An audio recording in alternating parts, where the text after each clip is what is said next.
Overfishing and climate impacts are being driven by EU fuel tax subsidies worth up to €1.5 billion.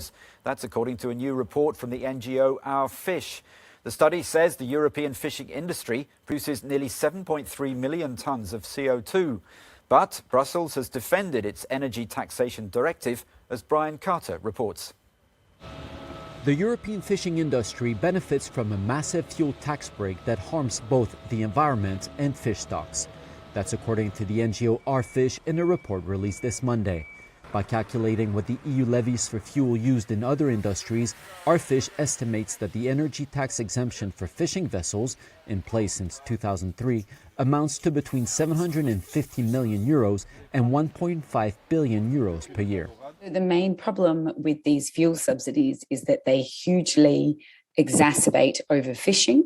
They also obviously make CO2 pollution worse. And that really goes against both the EU Green Deal, which is trying to aim for zero CO2 emissions, but it also goes against the polluter pays principle.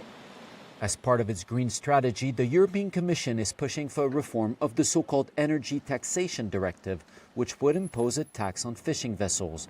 But according to campaigners, the proposed tax rate is 10 to 20 times lower than for other sectors. A spokesperson for the EU defended the Commission's initiative. The reasoning behind this is that it will avoid the risks of carbon leakage and fuel bunkering, whereby vessels used for intra-EU navigation are actually filled with fuel outside the EU, where taxes may be lower or non-existent. In other words, the EU says it wants to prevent fishing vessels from buying their fuel outside EU waters at a cheaper price and at the expense of the environment, an argument rejected by the NGO Our Fish. There's a huge section of the EU fleet that would not get their fuel from outside of European waters. Furthermore, if the EU were fighting to remove these fuel subsidies at the international level, at the WTO, then we wouldn't have that potential conflict at all with any fleet. Our Fish says a higher tax will provide member states with an important source of revenue that could be redirected towards more sustainable fishing practices.